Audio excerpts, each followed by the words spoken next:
Bismillahirrahmanirrahim. Assalamualaikum warahmatullahi wabarakatuh. Innal hamdalillah nahmaduhu wa nasta'inuhu wa nastaghfiruh wa na'udzu billahi min shururi anfusina wa sayyiati a'malina. Man yahdihillahu fala mudilla lahu wa man yudlil fala hadiya lahu. Wa asyhadu an la ilaha illallah wahdahu la syarika lahu wa asyhadu anna Muhammadan 'abduhu wa rasuluhu la nabiyya ba'dah.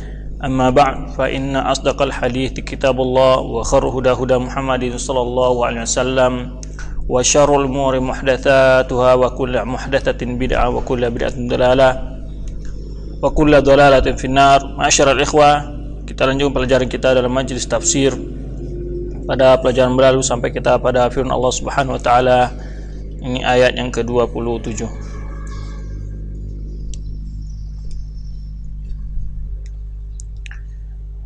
Ayat yang ke-24. A'udzu billahi minasyaitonir rajim. Wa ij'alnal baita mathatan lin-nas wa amna wattakhadhu maqam Ibrahim musalla wa ahidna ila Ibrahim wa Ismail an tahhira baiti lit-ta'ifin wal 'aqifin wa ruk'is sujud. Wa idh qala Ibrahim rabbi ij'al hadha baladan aminan warzuq ahlahu minats thamarati man amana minhum billahi wal yawmil akhir. Qala wa man kafara fa umatti'uhu qalilan thumma atarruhu ila 'adzabin nar wa bi'sal masir. Wa idh yarfa'u Ibrahimul qawa'ida minal baiti wa Ismail wa rabbana taqabbal minna innaka antas samiul 'alim. Rabbana waj'alna muslimaini laka min dhurriyyatina ummatan muslimatan lak wa arina manasikana wa tub alaina innaka antat tawwabur rahim. Pada ayat yang berlalu Allah telah menceritakan tentang bahwa Allah akan mengisahkan tentang kisah Nabi Ibrahim alaihissalam, bagaimana perjalanan beliau dalam menyampaikan dakwah tauhid, karena beliau adalah seorang imamul hunafa. Kisah-kisah para anbiya disebutkan oleh Allah Subhanahu wa taala bersama umat mereka dalam Al-Qur'an ini adalah agar kita mengambil pelajaran ibrah dalam kehidupan kita sehari-hari, baik dalam kehidupan kita dalam menjalankan agama maupun dalam menjalankan kehidupan kita mencari kehidupan yakni urusan duniawiyah. Di sini Allah terangkan dan tatkala akan menjadikan al-baitah, ini rumah Allah, maksudnya al-Ka'bah, ini Baitul Haram, al-Masjidil Haram, mathabatan lin-nasi wa amna, sebagai tempat berkumpul bagi manusia, wa amna, dan tempatnya aman, wattakhidhu min maqami Ibrahim musalla, dan ambillah dari tempat berdirinya Ibrahim itu sebagai tempat salat atau tempat beribadah. Pertama, Allah ceritakan ketika di sini bagaimana Allah menjadikan bahwa rumahnya yang suci, yang mulia, yaitu Al-Ka'bah, Baitul Haram ini dan Masjidil Haram sebagai tempat berkumpul bagi manusia. Di dalam ayat ini adalah menggambarkan bahwa Allah fungsi dari Baitullah dan juga menyebutkan bagaimana bahwa syariat dilakukan haji telah dimulai semenjak Nabi Ibrahim alaihissalam. Oleh sebab itu Allah sebutkan dalam ayat yang lain, walillahi 'alan nasi hajjul baiti man istata'a ilaihi sabila. Pada bulan-bulan ini para jamaah dari berbagai dunia telah berdatangan ke tanah suci yang berapa hari lagi atau mereka akan melaksanakan rangkaian-rangkaian ibadah. Dan Allah jadikan Ka'bah Baitul Haram ini sebagai tempat berkumpulnya seluruh kaum muslimin di seluruh dunia. Sesungguhnya di dalam hal itu terdapat berbagai pelajaran dan ibrah serta hikmah-hikmah yang sangat dalam jika seorang muslim ini melaksanakan haji di sana dengan ilmu dan juga dengan diiringi oleh niat yang tulus dan ikhlas. Sesungguhnya dalam peristiwa melaksanakan haji sangat banyak sekali pelajaran-pelajaran yang sangat penting di dalam kehidupan muslim. Pertama adalah dia merasa bahwa seluruh kita di dunia ini sama derajat di sisi Allah. Makhluk bagi Allah, tidak ada satupun yang bisa membangkang kepada Allah. Oleh sebab itu mereka datang bertunduk dengan jiwa yang tertunduk ke rumah Allah ini dengan rasa ikhlas, menyerahkan diri sepenuhnya kepada Allah. dan mereka melaksanakan ibadah haji ini ya dengan pengorbanan ya waktu, harta maupun ya waktu, harta dan juga tenaga. Ini suatu mukjizat bagi Nabi Ibrahim yang mana hati manusia menjadi condong kepada rumah Allah ini. Ya, menjadi ingin selalu untuk datang ke situ. Walaupun kalau seandainya dia berdatang ke sana setiap tahun, namun dia akan selalu senantiasa ingin untuk melakukan haji jika dia mampu. Merasa condong hati manusia ke sana. Ini oleh sebab itu dalam doa Nabi Ibrahim, ya Allah jadikanlah hati manusia condong ya ke rumah Allah, ke rumah ini, ke Ka'bah itu. Tahwi ilahi an-nas. Oleh sebab itu, ini suatu mukjizat ya yang dibuktikan oleh Allah Subhanahu wa taala kepada seluruh manusia, yang mana merasa tidak puas mereka walaupun sudah berkali-kali datang ke tanah suci tersebut. Allah jadikan sebagai mathabatan linnas, tempat berkumpul bagi manusia dari berbagai jenis, bangsa dan bahasa, warna kulit, namun tiada beda di sisi Allah. Oleh sebab itu Allah katakan, ya ayyuhan nas inna khalaqnakum min dzakarin wa untha wa ja'alnakum syu'uban wa qabaila lita'arafu inna akramakum indallahi atqakum. Allah akan jadikan kita berbeda-beda dari segi bahasa, suku dan tempat kelahiran maupun daerah kedatangan, namun di sana mereka menyeru Rabb yang satu, kiblat yang satu. Maka oleh sebab itu bahwa haji adalah salah satu momentum yang sangat penting dalam menyatukan ini barisan kaum muslimin, jika hal ini disadari oleh setiap orang-orang yang ingin melaksanakan haji. Dia bertemu dengan saudara-saudaranya dari berbagai negara. Ya, melihat saudara-saudaranya dari berbagai bangsa. Di sana terasa kehidupan bersama. Di sana mereka tidak terasa seolah-olah mereka bersaudara, sudah lama kenal. Saat mereka bertemu dari berbagai saudara-saudara mereka dari berbagai negara. Jadi kalau kita lihat umpamanya di Masjid Nabawi maupun Masjidil Haram, tak kala berjumpa orang Indonesia dan orang Turki, walaupun saling tidak memahami bahasa, tapi bisa bicara dengan bahasa bisu umpamanya. Dia bilang, ditunjuk jam oleh dia. Berapa jam? Maksudnya berapa jam? Kata orang Indonesia 9 jam gitu. Turki, Madinah. Jadi walaupun mereka tidak bisa berbahasa masing-masing, namun yang komunikasi tersebut tetap ada, berlaku. Sehingga mereka di sana, ya kita lihat, ya jemaah haji yang memiliki akhlak, memiliki rasa rendah diri, itu rasa ingin saling berkorban untuk sesama saudaranya. Umpamanya orang Indonesia mau ngambil air minum, orang Turki duluan diambil oleh dia, dikasih. Subhanallah, terasa sekali nikmat persaudaraan Islam di sana.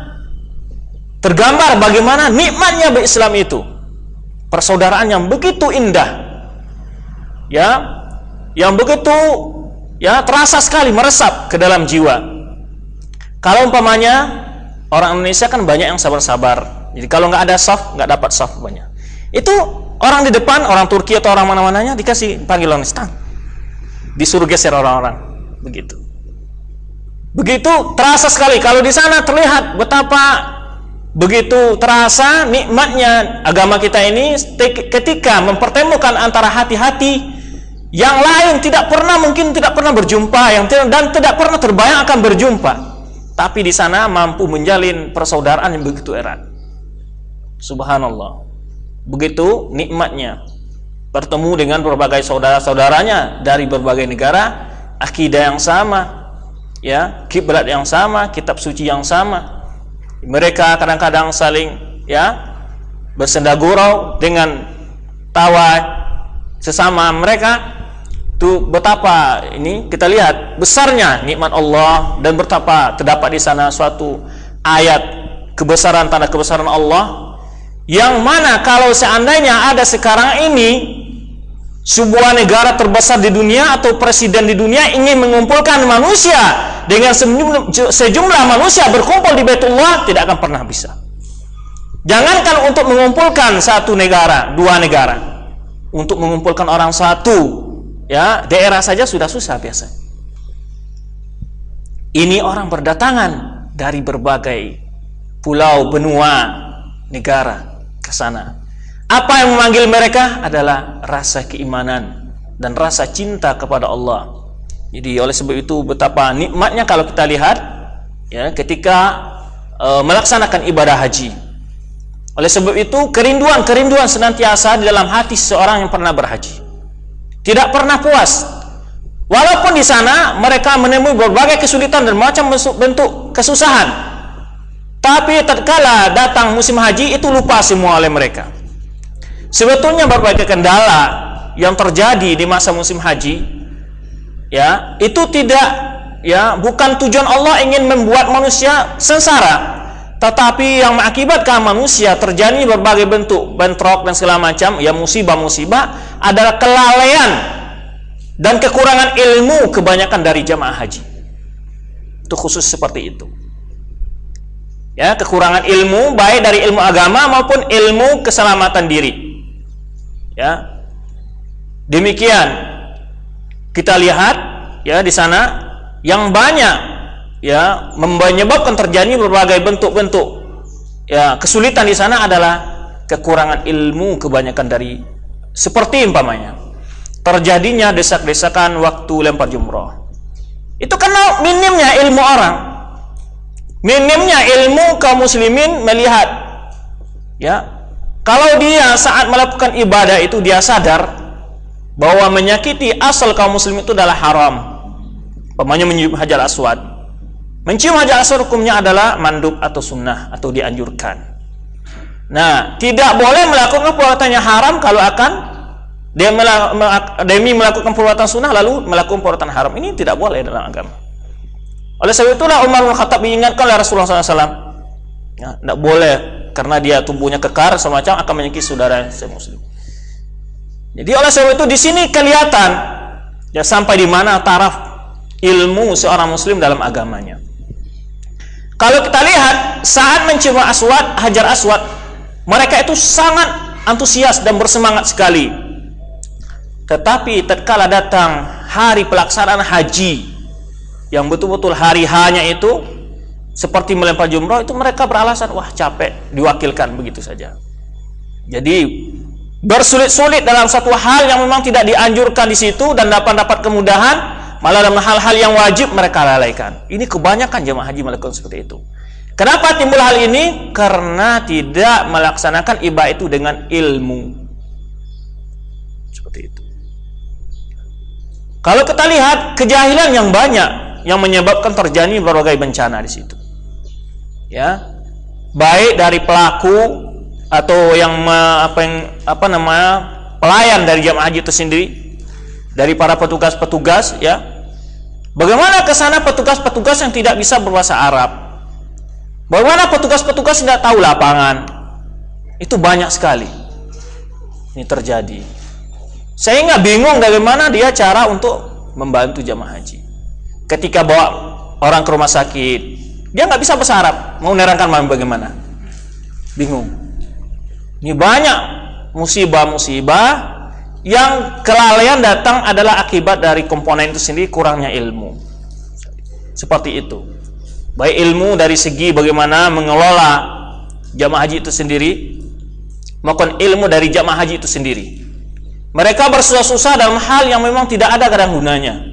Seperti naik ke gunung Uhud, naik ke Jabal Rahmah, naik ke ke Gua Sur, ke Gua Hira. Itu kan nggak ada gunanya. Nah, tapi mereka itu bersemangat hal seperti itu. Tatkala kalau datang sa'i dan tauf, mereka malah bermalas-malas. Tidak benar malah kadang-kadang.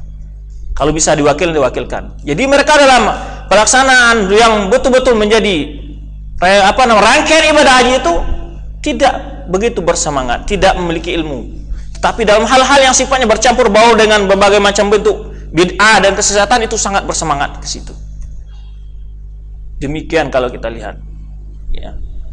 Kasihan mereka sudah berkorban uang, harta, ya, waktu dan tenaga, tapi jadi sebab-sebab kadang-kadang orang ingin berulang haji itu ada berbagai sebab. Ada yang memang karena kerinduan dia kepada Ka'batullah.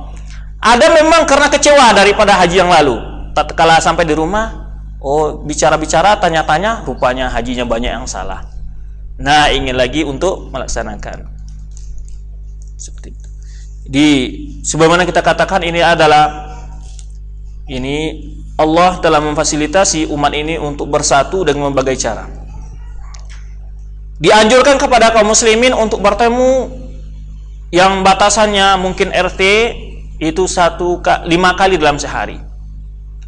Mungkin batasannya kecamatan atau umpamanya ya kaling atau bagaimana, untuk bertemu dalam minimal 1 kali seminggu. Kemudian ada lagi pertemuan yang lebih besar lagi, 1 kali setahun. Ada Idul Adha dan Idul Fitri. Ini saling menyambung rasa kasih sayang sekaum muslimin. Dan tempat yang paling besar, waktu yang paling mulia adalah haji.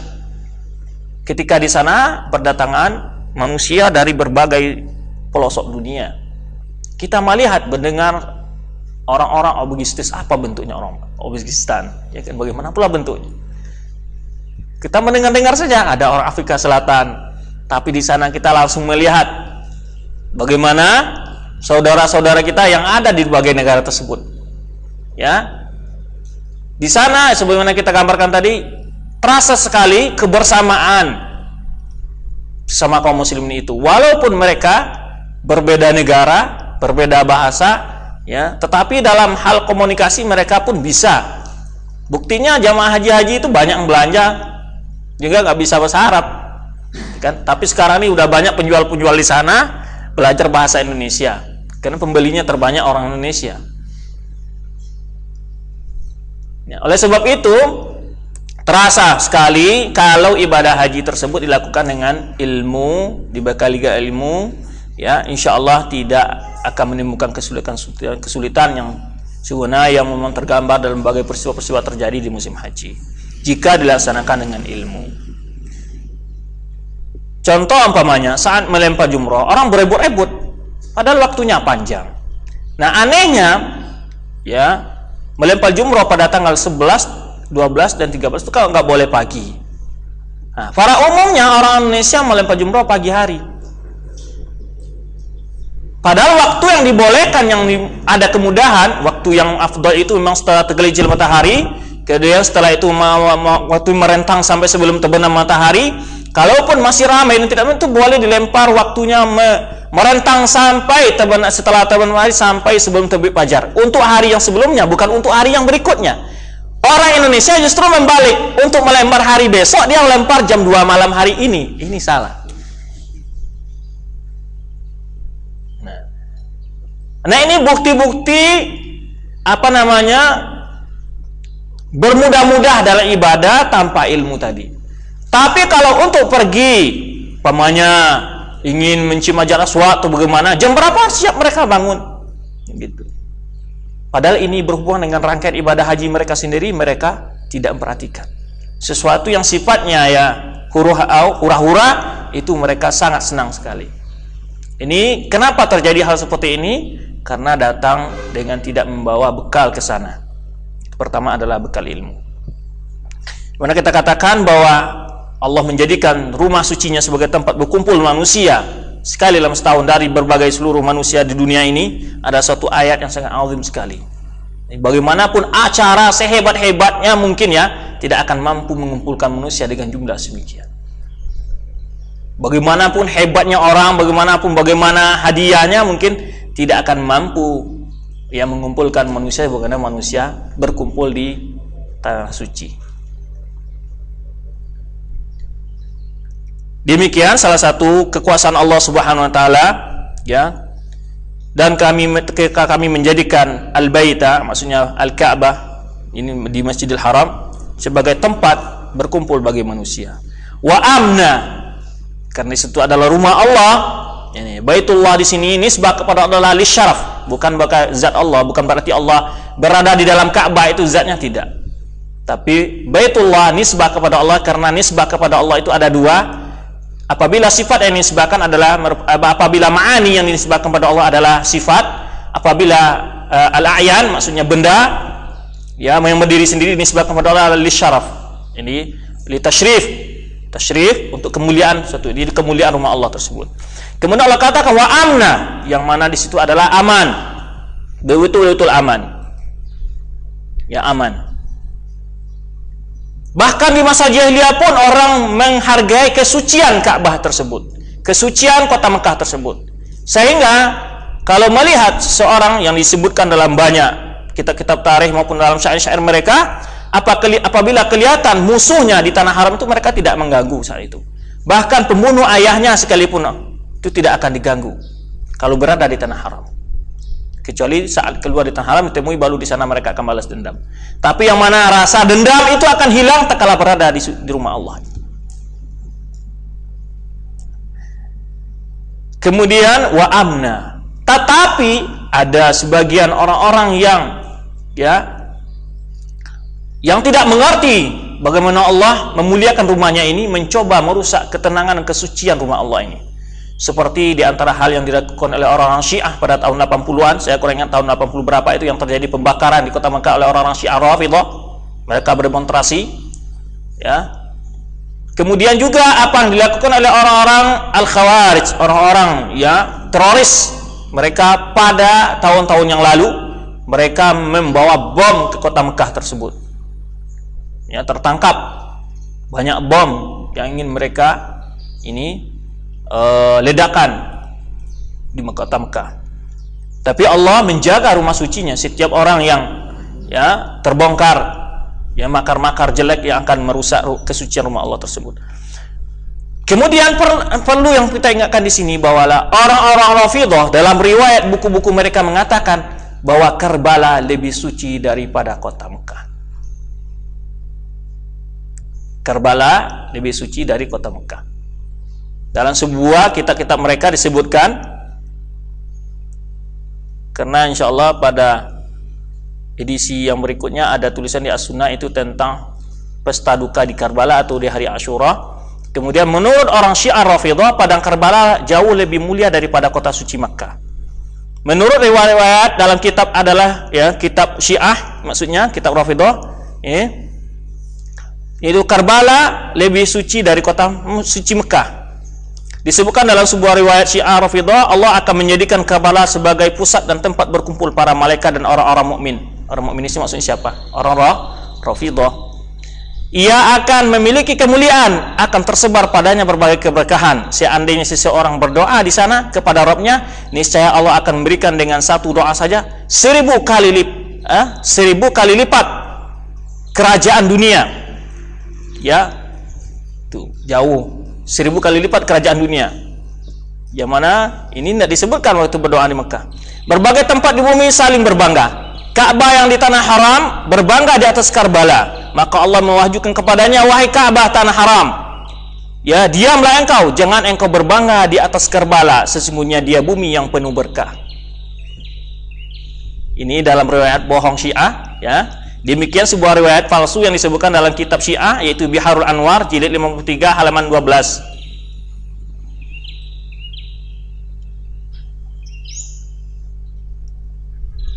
Dalam riwayat Syiah yang lain, Rafidhah yang menyebutkan ya, Allah telah menciptakan padang Karbala sebelum menciptakan bumi Ka'bah, itu kota suci Mekah, selama 24.000 tahun. Ya. Ia Karbala telah suci dan berkah sebelum penciptaan para makhluk. Bahkan telah suci sebelum penciptaan makhluk.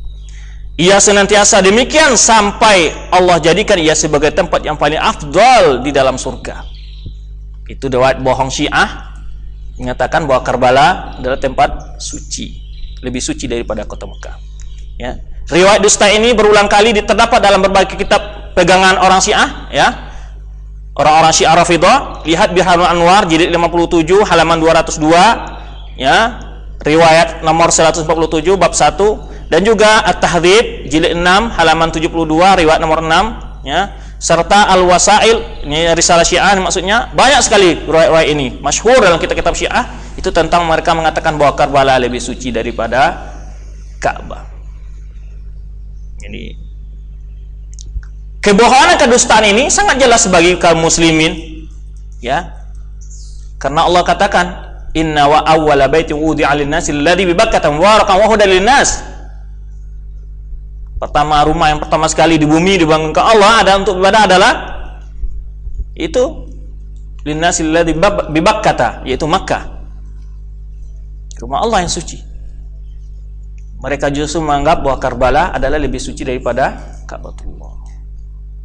Ini jelas sebuah kebohongan. Kenapa? Karena mereka menganggap itu di sana ada kuburan Husain. Kemudian di dalam tulisan ini akan ada bantahan terhadap mereka yang mengagungkan acara-acara, karena mereka pada hari Asyura itu menyiksa diri, dan maksud di badan Karbala itu mereka menyiksa diri dengan pedang, dengan rantai, dengan barang-barang tajam lainnya. Karbala itu, dan juga di negara-negara lain pada hari Asyura tersebut. Nah, itu demikian. Sedangkan Allah telah mengatakan bahwa rumah yang tempat berkumpul manusia itu apa adalah Al-Bait, yaitu Ka'bah, Baitul Haram. Orang-orang Syiah justru mengatakan bahwa Karbala lebih suci daripada Ka'bah. Jelas sekali kebohongan. Wa amna, dan Allah jadikan tempat yang aman. Ya. Memang merupakan suatu keamanan yang rasa aman di sana, aman jiwa maupun harta dan benda kita terasa nyaman di sana. Oleh sebab itu ketika kita berada di Masjidil Haram itu enggak terasa, enggak bisa digambarkan bagaimana kesenangan jiwa rasanya, kenyamanan jiwa rasanya. Ya, setelah selesai sholat suatu waktu umpamanya, lalu kita duduk menghadap ke Ka'bah, begitu terasa sesuatu yang kegembiraan yang meluap begitu. Terasa sekali saat berada di Masjidil Haram tersebut. Ya. Oleh sebab itu, jamaah haji memang demikian kesulitan-kesulitan yang mereka tempuhi saat mau sholat ramai begitu, namun mereka tetap terasa kepuasan mereka tatkala berada di Masjidil Haram. Kemudian wattakhidhu min maqam Ibrahim musalla, dan jadikanlah tempat berdiri Ibrahim itu sebagai tempat sholat atau tempat ibadah.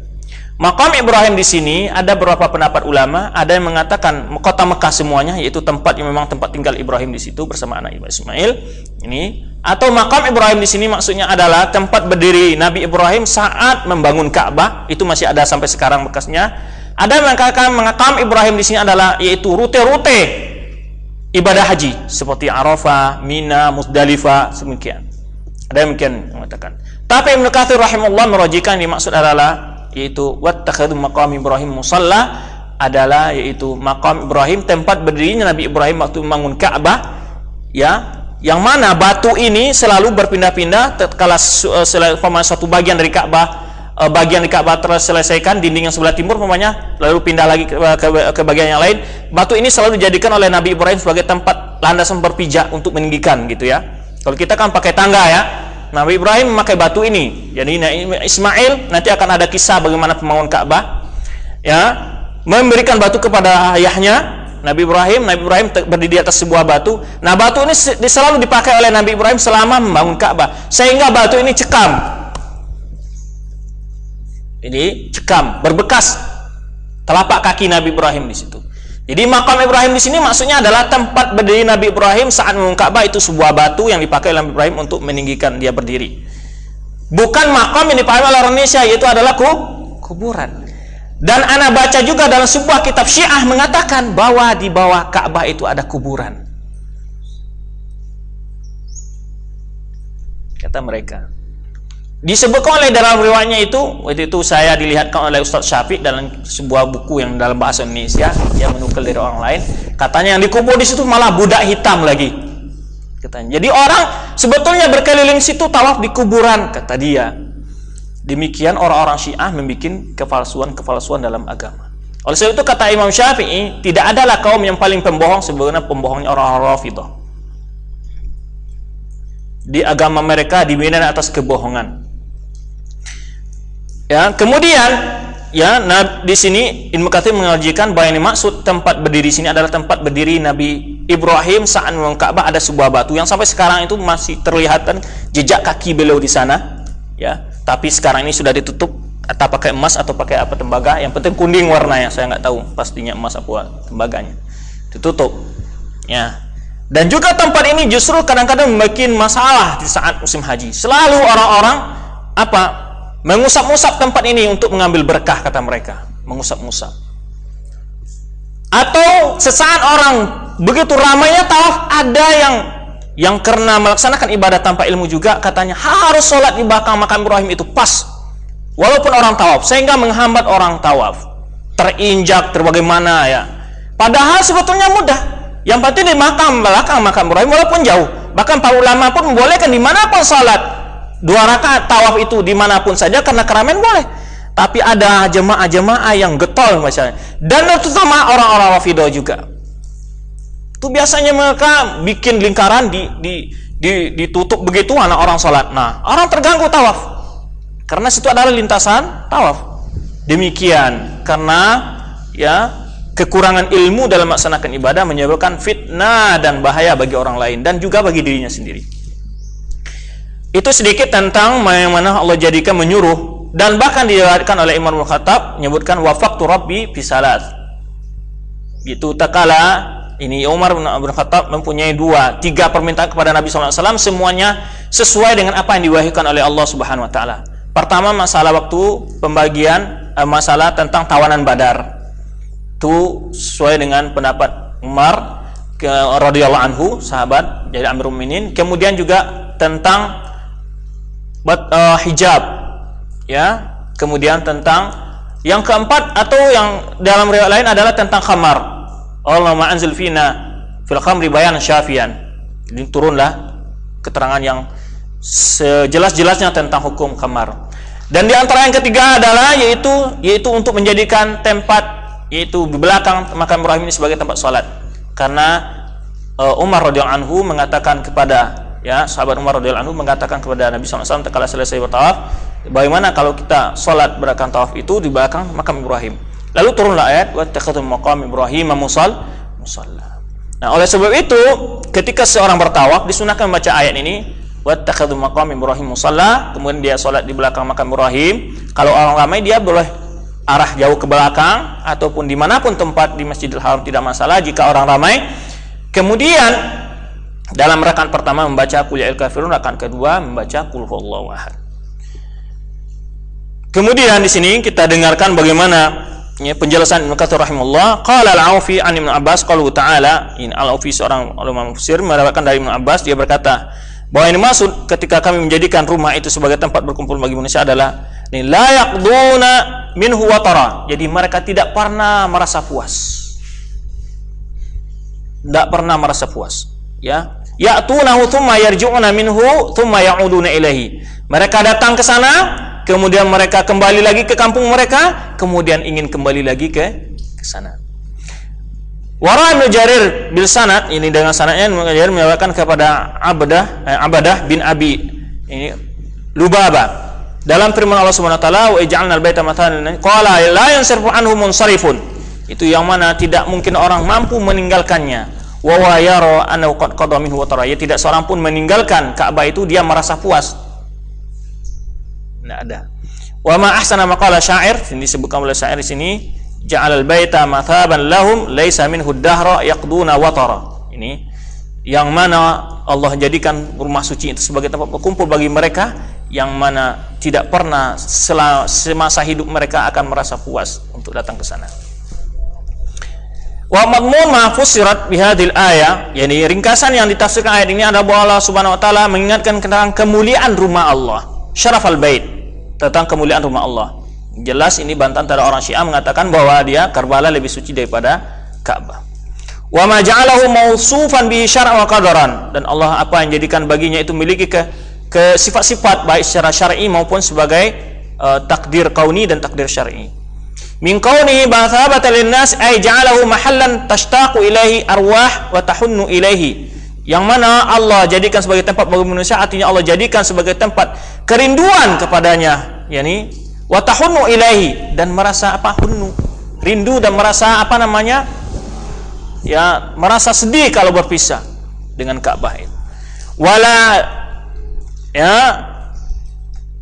Wala tuqda minhu watara. Jadi tidak pernah merasa puas untuk datang ke sana. Walau taradat ilaihi kullu amin. Jadi sekalipun dia itu berulang-ulang setiap tahun, istajabata minallah. Kenapa hal itu? Karena ini adalah perkenaan Allah terhadap doa Nabi Ibrahim dalam ayat yang memperkenalkan faj'al afidatan minan nasi tahwi ilaihim. Ya Allah, jadikanlah hati-hati manusia menjadi condong kepada mereka, tahwi ilaihim, rindu kepada Ka'bah itu. Ila an qala, sampai pada firman Allah Subhanahu wa ta'ala, Rabbana wa taqabbal du'ai. Karena Nabi Ibrahim sendiri juga mendoakan, ya, Allah jadikan tempat ini sebagai tempat berkumpul manusia dan menjadi hati mereka terlalu rindu dan betul-betul mencintai Ka'bah tersebut. Kemudian dia berdoa, Rabbana wa taqabbal du'ai. Ya Tuhanku, ya Tuhan kami, terimalah doaku. Wa yasifu bi annahu ja'alahu amnan, dan Allah menjadikan bahwa tempat ini adalah tempat yang aman. Man dakhalahu amina walau kana qad fa'ala ma fa'al. Orang yang masuk ke dalamnya dia akan menjadi aman sekalipun dia melakukan tindakan-tindakan apapun yang dilakukannya. Tsumma dakhalahu, ini kana aminan, kemudian dia masuk ke Ka'bah dia akan menjadi aman. Wa qala ta'ala, dan juga dalam ayat Allah firmankan, inna awwala baitin wudi'a lin-nasi lalladzi bi Bakkah mubarakan wa hudan lil alamin fihi ayatun bayyinatun maqam Ibrahim wa man dakhalahu kana amina. Ini ayat ini juga bantahan terhadap orang menganggap bahwa ada kota selain kota yang Mekah, kota yang lebih suci, seperti juga orang-orang Qadianiyah, orang-orang Ahmadiyah mengatakan bahwa kota Qadian itu lebih suci daripada kota Mekah. Itu sungguhnya rumah yang pertama sekali dijadikan bagi manusia sebagai tempat ibadah adalah itu yang terdapat di kota Mekah. Itu mubarakan, penuh berkah.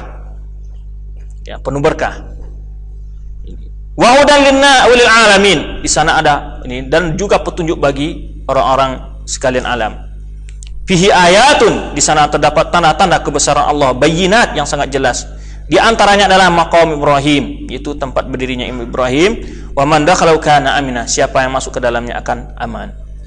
Ini beberapa ayat menjelaskan tentang keutamaan dan kemuliaan kota Mekah dan juga ini Ka'bah syarafullah. Ini bahwa rumah yang pertama dijadikan untuk manusia adalah itu yang terdapat di kota Mekah yang penuh berkah. Ini berkah di sini berbagai hal. Di sana juga dari segi ibadah saja dilipat gandakan. Semana disebutkan oleh Rasulullah SAW, salatu fi masjidi ini bi'alafi shalah illa masjidil haram. Di mana salat kalau di masjid Nabi SAW itu 1000 kali lipat kecuali di Masjidil Haram. Ya, itu jauh lebih besar daripada yang di masjid Nabi SAW. Kemudian banyak lagi keutamaan-keutamaan kota Mekah ini, di antaranya adalah bahwa di sana terdapat Ka'batullah, kemudian di sana adalah tempat berhajinya manusia, kemudian juga merupakan tempat yang aman dan juga merupakan tempat yang penuh berkah, dan di situ sana banyak sekali terdapat tanda-tanda kebesaran Allah. Ya, sesungguhnya orang yang pergi ke sana akan terasa oleh dia tanda-tanda kebesaran Allah. Di antaranya adalah bagaimana ya Allah menjadikan hati manusia condong kepada Ka'bah tersebut. Yang tidak mungkin apa setiap orang yang telah berkunjung ke sana kecuali dia akan selalu merindukan, ingin berulang ke sana. Wa fi hadhil ayat karimah, ini dalam ayat mulia ini nabbah ala maqam Ibrahim. Dalam ayat mulia ini disebutkan tentang maqam Ibrahim, ma'ana al bersalat indahu. Jadi dan juga perintah untuk menjadikan sebagai tempat bersalat di sisinya, di sisi maqam Ibrahim itu. Wattakhadhu maqam Ibrahim musalla, dan ambil dari tempat Nabi Ibrahim itu sebagai tempat salat. Wa qad ikhtalafal mufassirun, berbeda pendapat para ulama ahli tafsir dalam apa yang dimaksud dengan maqam di sini. Ya, maqam Ibrahim itu. Ibnu Hatim meriwayatkan dengan sanadnya kepada Ibnu Abbas, yaitu dimaksud sini adalah maqam Ibrahim adalah al-haram kullu, yaitu tanah haram, tanah suci itu seluruhnya. Dan juga diriwayatkan dari Ibnu Abbas yang dimaksud maqam Ibrahim itu adalah yaitu maqam Ibrahim alladzi wa fil masjid, yaitu yang terdapat di dalam masjid, itu tempat berdiri kakinya Nabi Ibrahim tersebut. Ya. Wakila maqam Ibrahim, dan juga ada yang mengatakan bahwa masuk maqam Ibrahim al-hajj kullu, yaitu rangkaian dari ibadah haji. Mulai tanggal 8 orang ke Mina, tanggal 9 ke Arafah, besoknya malamnya berangkat ke Musdalifah, kemudian ke Mina lagi melempar jumrah sampai Tauf wada. Ini menurut sebagian ulama yang maqam Ibrahim karena tempat-tempat rute Nabi Ibrahim dalam menjalankan ibadah haji. Ini, dan ikutilah sunnah itu. Ini sebagian ulama menafsirkan seperti itu. Dan jadikanlah itu sebagai tempat ibadah. Was-sahih annahu al-hajar alladhi shalla khalfahu Rasulullah sallallahu alaihi wasallam raka'at tawaf. Kata Ibnu Katsir, pendapat yang rajih adalah, yang dimaksud adalah yaitu batu yang mana di belakangnya Rasulullah SAW melaksanakan salat 2 rakaat tawaf. Salat 2 rakaat tawaf. Itu batu yang tempat kita sebutkan tadi, yang sekarang didengkar dalam kaca, kelihatan kalau ada gambar Ka'bah di sana akan kelihatan ada ya berdiri dalam kaca, di dalam itu terdapat batu yang tempat berdiri Nabi Ibrahim tersebut. Nah, yang disahihkan oleh Ibnu Katsir yang dimaksud itulah yang dimaksud dengan makam Ibrahim di dalam ayat ini. Ini salat 2 rakaat saja. Berbeda antara Masjidil Haram dengan masjid-masjid yang lainnya. Kalau Masjidil Haram itu tahiyatul masjid adalah tawaf. Adapun masjid-masjid yang lain adalah tahiyatul masjid adalah dengan salat 2 rakaat tahiyatul masjid. Demikian. Nah, kemudian setelah tawaf disunahkan untuk melaksanakan salat sunat tawaf namanya 2 rakaat. Itu di belakang makam Ibrahim. Kemudian ini sebagaimana dilakukan Imam Bukhari dari Anas bin Malik, ini qala Umar bin Khattab, wafaqtu rabbi fi nabi sallallahu alaihi wasallam ayani sini fi salasin, ini aku ini cocok dengan apa yang diturunkan Allah, yang sesuai dengan apa yang diinginkan Allah dalam 3 perkara, atau wafaqani rabbi, atau Allah menyetujui pendapatku dalam 3 hal. Qultu ya Rasulullah, ini yang mana Umar berkata kepada Rasulullah, ya lau takhatta min maqam Ibrahim musalla. Ini kata Umar waktu itu berkata kepada Nabi sallallahu alaihi wasallam, bagaimana kalau engkau jadikan itu belakang makam Ibrahim tersebut sebagai tempat salat. Panazalat, lalu turunlah ayat wattakhidhu min maqami Ibrahim musalla. Lalu Allah menurunkan ayat, dan jadikanlah dari makam Ibrahim itu sebagai tempat salat. Ila akhir hadis. Dan diriwayatkan juga oleh Muslim dari Umar bin Khattab ini radhiyallahu anhu, wafaqtu rabbi fi thalath, aku sesuai dengan Rabbku dalam 3 hal. Ini pendapatku sesuai dengan apa yang diturunkan oleh Allah dalam 3 hal. Yang pertama tentang hijab, yaitu wa fi usara badrin, dan juga tentang tawanan Badar, dan dalam makam Ibrahim, dan juga dalam tentang menganjurkan makam Ibrahim sebagai tempat salat. Wa qala Ibnu Jurayd dengan sanadnya kepada Jabir, yaitu bahwa Rasulullah SAW ramala salasat asywatin wa masya arba'an.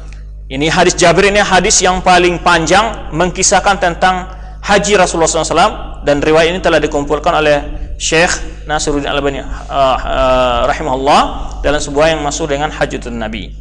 Diriwayatkan oleh kama rawahu Jabir. Ini yang mana Rasulullah SAW jika bertawaf itu ramala fi salasil awal.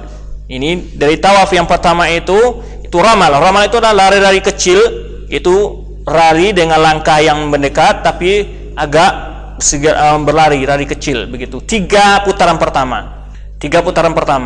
Nah, sebagian jemaah haji justru malah berlari dengan setiap putaran. Nah, sebetulnya yang sunnah apa? Yaitu pada putaran pertama.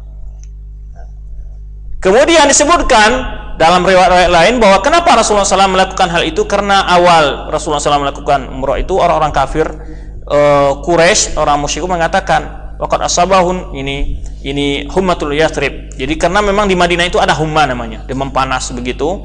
Nah, dan dikatakan bahwa para sahabat-sahabat itu ditimpa oleh humma, orang-orang yang lemah segala macam.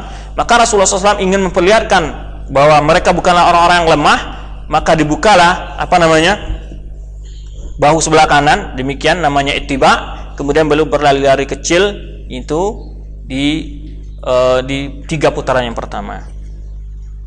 Kemudian tetapi tidak berlari kecil pada yang 4 yang terakhir. Hatta idza faraga amida ila maqam Ibrahim, tak kala selesai dari salat, selesai dari tawaf, Rasulullah SAW pergi menuju makam Ibrahim, fa shalla khalfahu, lalu salat di belakangnya 2 rakaat. Kemudian Rasulullah membaca wattakhidhu maqam Ibrahim musalla. Wa kullu ma taqaddama yadullu ala anna al-war bil maqam innama huwa hajar alladhi kana Ibrahim yaqumu alaihi li bina'il Ka'bah. Di sini Ibnu Katsir menyebutkan riwayat-riwayat yang berlalu menyatakan bahwa yang dimaksud dengan makam Ibrahim itu adalah yaitu batu tempat berdirinya Nabi Ibrahim saat membangun Ka'bah. Begitu.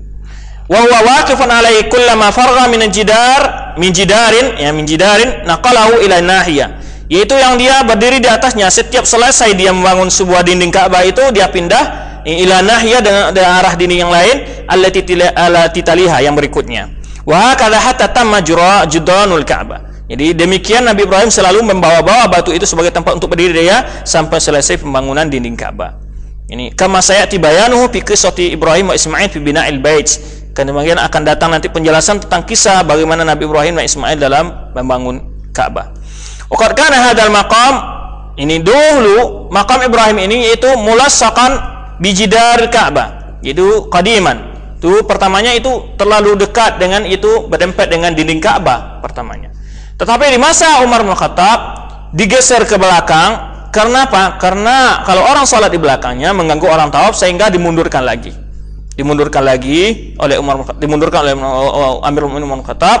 Itu kemudian demi untuk tidak mengganggu orang yang sholat di makam Ibrahim, juga tidak terganggu oleh orang tawaf pun tidak terganggu oleh orang sholat di belakang makam Ibrahim. Demikian.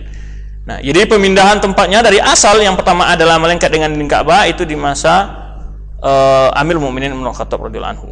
Kemudian hal ini dijadikan sunnah karena memang Rasulullah SAW menjadikan bahwa sunnah Khulafaur Rasyidin adalah sunnah, dan itu tidak mendapat hal ada teguran dari sahabat seorang pun.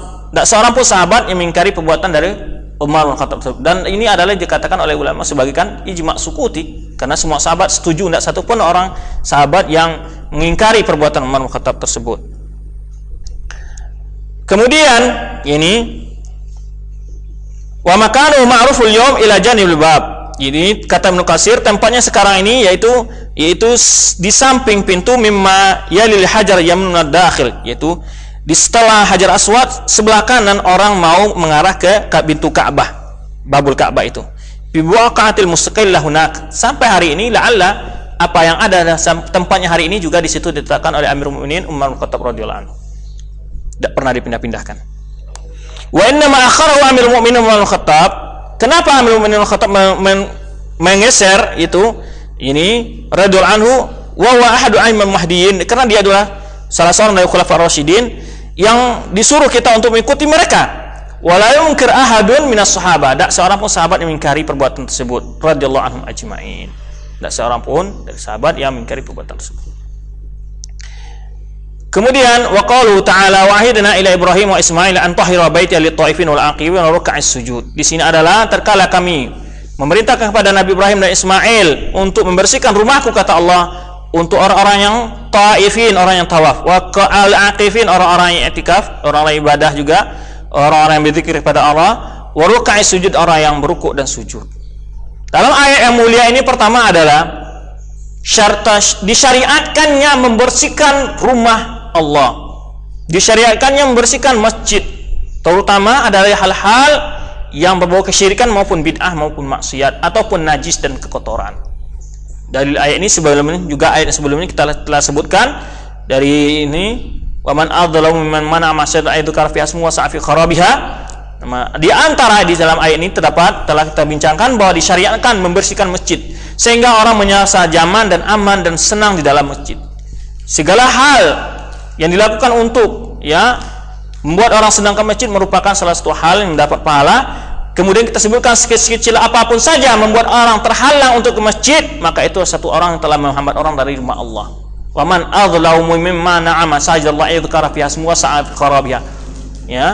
Wa sa'a fi kharabiha. Itulah orang-orang telah berusaha menghancurkan rumah. Nah, di sini banyak bentuk rumah-rumah ibadah di masjid ini yang perlu dibersihkan. Antara hal yang sangat termasyhur dan banyak sekali adalah perbuatan-perbuatan yang maksiat yang sudah jelas sekali adalah dengan menendangkan nyanyi-nyanyi di masjid. Itu sering kita dengar di sana sini diputar, bukan hanya kaset kasidah lagi enggak, tapi sudah nyanyi Roma Irama dan Ida Laila, dangdut dan segala macamnya.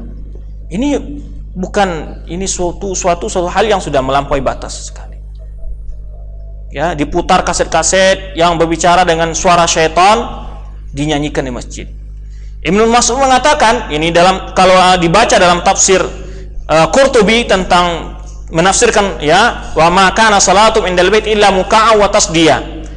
Tiadalah solat mereka di sisi indal baiti, di sisi Ka'bah itu orang-orang kaum musyrikin illa muka wa tasdiyah, yaitu ketawa, sorak-sorai dan tepuk tangan. Dan itu merupakan ibadah orang kaum musyrikin, nyanyi-nyanyi ibadah kaum musyrikin. Antum lihat orang Nasara ibadahnya apa? Nyanyi. Orang-orang pedalaman, orang-orang animisme ibadahnya nyanyi. Asal ibadah kaum musyrikin adalah nyanyi. Itu oleh sebab itu di dalam tafsir Toqafutubi itu disebutkan dalil-dalil tentang keharaman nyanyi tersebut.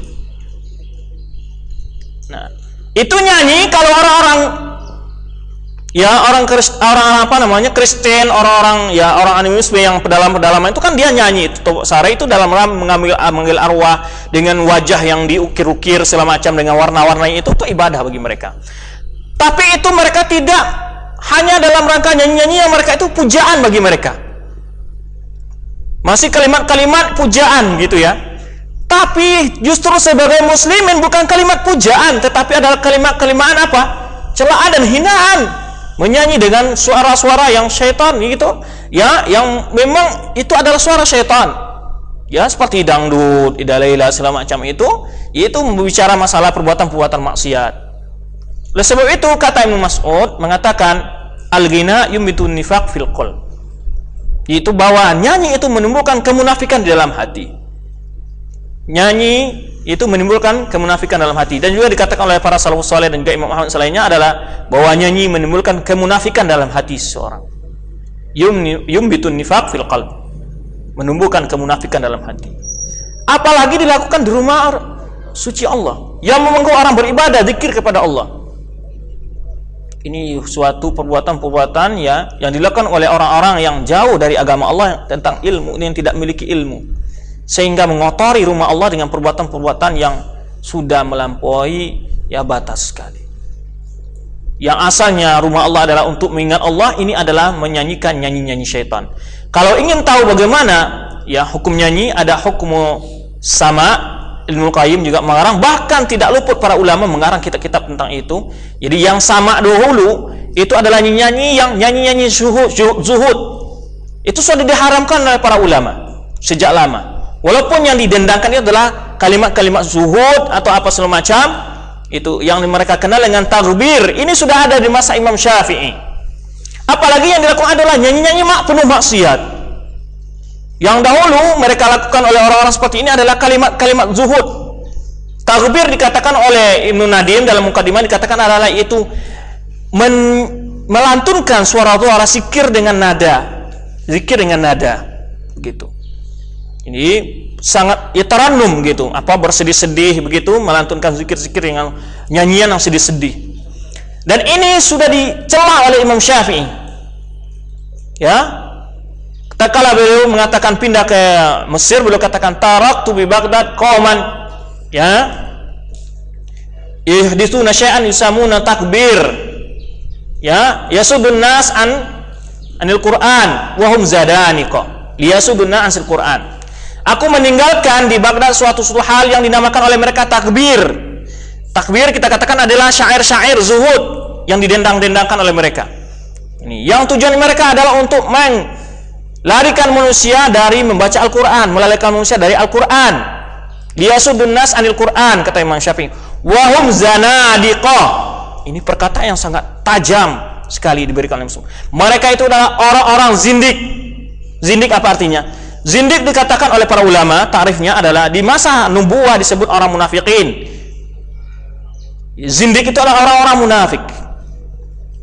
Bersesuai dengan apa yang dikatakan oleh sahabat Jalil tadi, Ibnu Mas'ud mengatakan bahwa memang nifaq ghina yumitun nifaq fil qalb. Bahwanya itu menimbulkan kemunafikan dalam hati seseorang. Betapa banyaknya sekarang bahkan Ibnu Qayyim menyebutkan dalam kitabnya, juga Ibnu Jauzi kalau nggak salah dalam Talbis Iblis, itu mengatakan bahwa nyanyi-nyanyi itu adalah suara iblis, adzannya iblis, Qur'annya iblis, Qur'an iblis, kata Ibnu Qayyim. Biasa saja kalau ingin lebih luas, baca saya tafsir ini Qurtubi tentang menafsirkan firman Allah, yaitu wa ma kana salatum indal bait illa muka'a wa tasdiyah. Di sana jelaskan dalil-dalil tentang keharaman ghina, haramnya nyanyi. Apalagi musik-musik jelas diharamkan oleh Rasulullah SAW dalam hadis yang diriwayatkan Bukhari. Ya, akan datang suatu zaman nanti ini di dalam umatku yastahilluna al-haril wal hirra wal ma'azif. Ma'azif itu adalah alat-alat digunakan untuk musik. Nah, ini jelas diharamkan. Nah, ini masjid perlu dibersihkan dari hal-hal seperti ini. Karena masjid adalah li dzikrillah. Oleh sebab itulah ketika samping masjid mesti kita bersihkan. Kadang-kadang masjid justru kotor, kita lihat.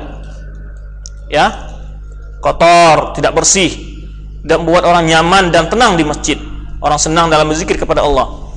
Ini masyru'nya di sini memperindah masjid bukan artinya membangun dengan megah-megah, ya, terutama keindahannya dari segi ya memang fisiknya bagus, indah tidak masalah, tapi juga penting juga ini masalah isinya, pengajian-pengajiannya. Demikian dihindari dari perbuatan-perbuatan yang campur oleh syirik, termasuk membersihkan masjid dari kuburan. Yang mana kebanyakan kaum muslimin membangun masjid di kuburan atau berkuburan, membangun kuburan di masjid, menjadikan masjid sebagai tempat kuburan, termasuk membersihkan ini. Oleh sebab itu liyutahhira baiti, membersihkan rumahku, tahu, dari perbuatan syirik pertama. Kemudian perbuatan-perbuatan apalagi perbuatan-perbuatan bid'ah yang tidak ada asasnya. Kemudian perbuatan-perbuatan maksiat. Terakhir adalah membersihkan dari perbuatan ya yang menggotori, apakah itu kekotoran-kekotoran yang sifatnya tidak najis mungkin ya, tapi adalah ya kekotoran mungkin tidak disapu, tidak kacanya tidak dibersihkan semacam, ya, atau WC-nya tidak bersih. Nah, ini adalah wajib kita lakukan itu demi, bahkan di masa Rasulullah SAW ada seorang wanita yang meninggal di masa Rasulullah SAW ditugaskan untuk membersihkan masjid, lalu meninggal, Rasulullah SAW tidak hadir dalam menyolatkannya, lalu Rasulullah SAW salat di kuburannya. Mulia orang-orang yang membersihkan masjid. Kemudian di antaranya sebenarnya telah kita banyak bicara dalam menafsirkan firman Allah, wa man adzlamu mimman mana'a masajidallah yudhkara fiha ismuhu wa sa'a fi kharabiha. Demikian Allah di sini kita ambil pelajar masyru'nya membersihkan rumah Allah dari berbagai bentuk tindakan. Pertama, yang menafikan ikhlas ibadah kepada Allah. Ini kemudian apalagi menghiasi masjid dengan hiasan-hiasan yang menyebabkan orang menafikan kekhusyukan. Ya, apalagi yang diletakkan di masjid itu foto calon legislatif. Ini sampai kepada kaum muslimin demikian. Ya. Kejahilan di tengah kaum muslimin sampai kepada hal seperti itu. Subhanallah, ya demikian ya kaum muslimin, masjid pun dijadikan sebagai tempat-tempat yang dikotori dengan perbuatan-perbuatan yang kotor tersebut. Terutama perbuatan nyanyi-nyanyi, ya, bersorak-sorai dan segala macamnya, ya. Kemudian ya termasuk terakhir kita katakan bahwa masjid mesti bersih dari debu segala macamnya.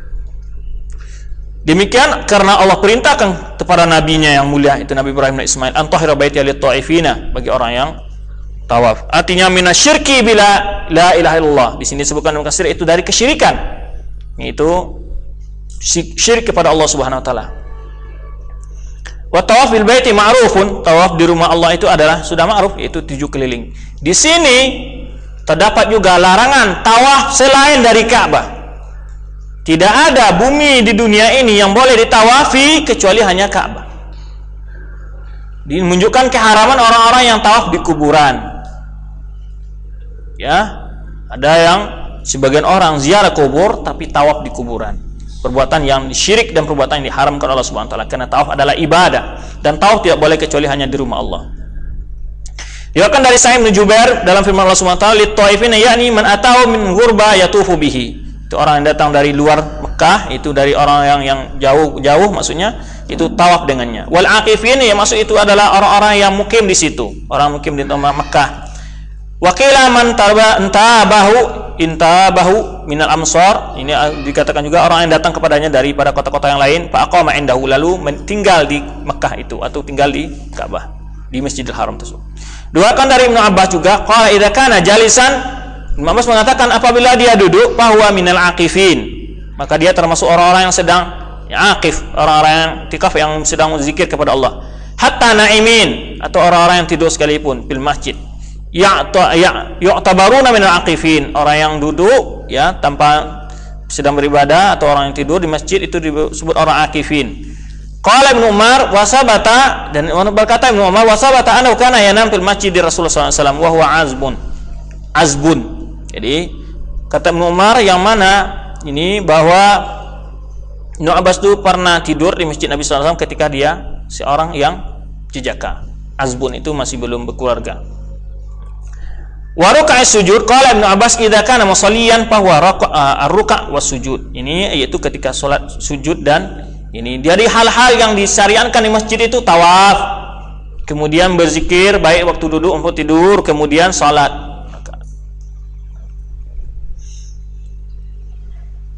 Wa qad ikhtalafa al-fuqaha ayyuhuma afdal. Jadi ada para ulama, para ahli fikih berbeda pendapat apakah yang afdal di Masjidil Haram itu, melakukan salat-salat sunat yang banyak atau tawaf. Allahu a'lam, al-masyhur anna afdal tawaf. Apalagi bagi orang-orang yang datang berhaji, karena memang orang haji itu kan dalam perjalanan dia ya, kalau antum lihat ya jemaah haji itu salat sunatnya entah berapa-berapa, enggak putus-putus ya. Habis maghrib salat sampai isya. Itu kecapean dia. Padahal orang yang musafir itu ringankan bagi dia salat-salat yang apa? Sunnah muakkad. Bahkan boleh dia mengqasar karena dia musafir. Tapi mereka itu malah melakukan satu hal yang jauh dari sunnah. Tapi tidak masalah. Ini tapi hal itu tidak disunahkan. Ada hal yang lebih tepat dia lakukan, qiraatul Quran dan lain-lain semacamnya. Karena seorang musafir dianjurkan dia itu lebih diringankan bagi kemudahan-kemudahan diberikan Allah Subhanahu wa taala. Kemudian di sini para ulama mengatakan mana ya afdal, kalau di Masjidil Haram itu dia salat sunat banyak atau dia bertawaf.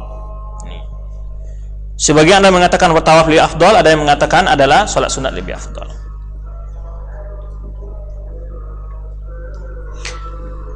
Berkata Malik, itu Malik menurut Imam Malik ada tawaf li ahli amsar afdal. Bagi orang yang di luar kota Mekah itu lebih afdal dia adalah tawaf. Wa qala jumhur as-salatu afdal mutlaqan. Tapi para jumhur, maksudnya jumhur di sini apa? Itu selain dari Imam Malik, itu lebih afdal adalah salat menurut mereka. Wal makna idzan, jadi mana ayat tadi katakan Ibnu Katsir adalah, dan kami telah memerintahkan Nabi Ibrahim, taqaddam Nabi wahyina, kami wahyukan pada Ibrahim dan Ismail, antahira baitiya, ini bahwa keduanya membersihkan rumahku, lit taifin, bagi untuk orang yang tawaf dan rukuk dan sujud, orang-orang yang iktikaf lainnya, antahirahu minasyirki waribi, menyucikan rumah suciku itu, rumahku dari kesyirikan dan ini dari bentuk-bentuk hal yang mengotori. Wa abnayahu khalisan lillah, dan lakukan bangunlah ke rumah suci itu, yaitu sebagai untuk keikhlasan beribadah kepada Allah semata. Mu'aqqalan lit-ta'ifin, sebagai tempat bertawaf, wal akifin wa ruk'is sujud. Wa tahhir masajid ma'khun min hal ayat karimah. Oleh sebab itulah Ibnu Katsir menyebutkan membersihkan masjid adalah diambil dari ayat yang mulia ini. Artinya dari ayat yang mulia ini terdapat faedah, yaitu bahwa disyariatkannya membersihkan masjid dari berbagai hal-hal yang mengotori masjid.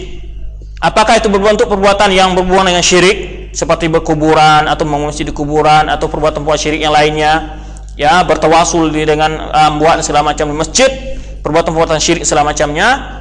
Kemudian juga termasuk perbuatan-perbuatan bid'ah, melakukan perbuatan-perbuatan yang diharamkan Allah dan Rasulnya, juga perbuatan maksiat, menyetel, nyanyi-nyanyi di masjid. Termasuk lagi terakhir adalah membersihkan masjid dari hal-hal yang mengotori, apakah itu kotoran debu dan segala macamnya. Ya, terutama juga membersihkan hal-hal yang di sekitar masjid, rumput dan segala macamnya. Wa min qoulihi ta'ala fi buyutin adjanallah, dan juga terdapat dalil yang lain kata Ibnu Katsir itu dengan firman Allah fi buyutin adjanallah an turfa'a fi wa yudhkara fihi ismuhu yusabbihu lahu fiha bil ghudwi wal asal. Di rumah-rumah Allah yang diizinkan Allah untuk diangkat dan disebut di dalamnya nama Allah gitu, yang bersuci baginya di dalamnya di waktu pagi dan sore. Ini disebutkan. Wa minas sunnah min ahadits katsirah, adapun dari sunnah Rasulullah SAW hadis yang banyak sekali tentang disyariatkannya membersihkan masjid, yaitu minal amri bi tathhiriha wa tatyibiha, itu dari perintah untuk membersihkan masjid dan tatyibiha, mengindahkannya. Jadi enggak apa-apa masjid dikasih parfum supaya orang senang segala macam, tikarnya bersih, ya, itu disyariatkan dalam agama Islam. Minal adha, dari hal-hal yang menyakiti, atau hal yang ada itu masuk bagai ada yang menyakiti, itu ada baun, ada rumput yang tidak bersih di halamannya, itu hal yang menyakiti kaum muslimin, atau umpamanya jalannya berbecek, jalannya tidak bersih, ya, jalan penuh becek dan segala macamnya, ini disyariatkan untuk diperbaiki. Wan najasat, dan juga najis-najis, wa ma asbaha dzalik, atau hal-hal yang serupa dengan hal demikian. Ini disyariatkan bagi kaum muslimin bahwa masjid mereka adalah masjid yang bersih.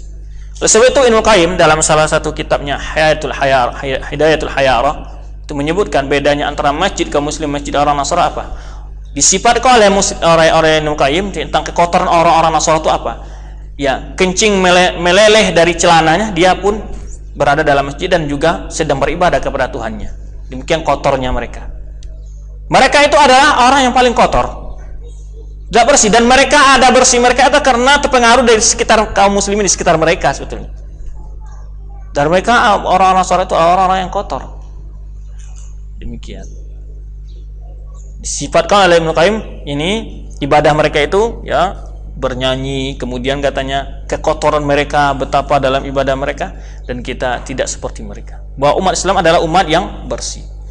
Jadi kenapa lahir di barat berbagai macam bentuk parfum, berbagai macam bentuk alat? Kenapa? Karena mereka jarang mandi.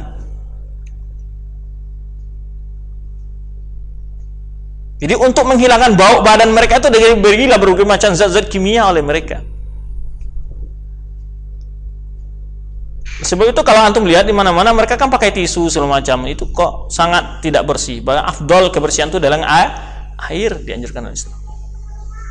Oleh sebab itu umat Islam adalah umat yang bersih, baik tempat ibadahnya maupun diri mereka sendiri. Maka jika sering sudah kita ingatkan bahwa kita sebagai umat Islam harus bersih dan jangan menjadi bahan olokan oleh umat-umat lain, bahwa atau tergambar oleh umat lain bahwa umat Islam ini adalah umat-umat yang kotor, tidak rapi, tidak bersih segala macam. Kemudian kata Ibnu Katsir, hadis yang banyak sekali untuk membersihkan masjid itu, ya. Kemudian diantaranya kata Ibnu Katsir sini adalah sabda Rasulullah SAW, inna buniyatil masajid lima buniyat lahu. Sungguhnya dibangun masjid itu adalah untuk dibangun baginya, itu untuk mensucikan Allah di dalamnya. Wa qad ikhtalafa fi awali man bana al-Ka'bah. Ini berbeda para pendapat ulama siapa yang pertama sekali membangun Ka'bah ini.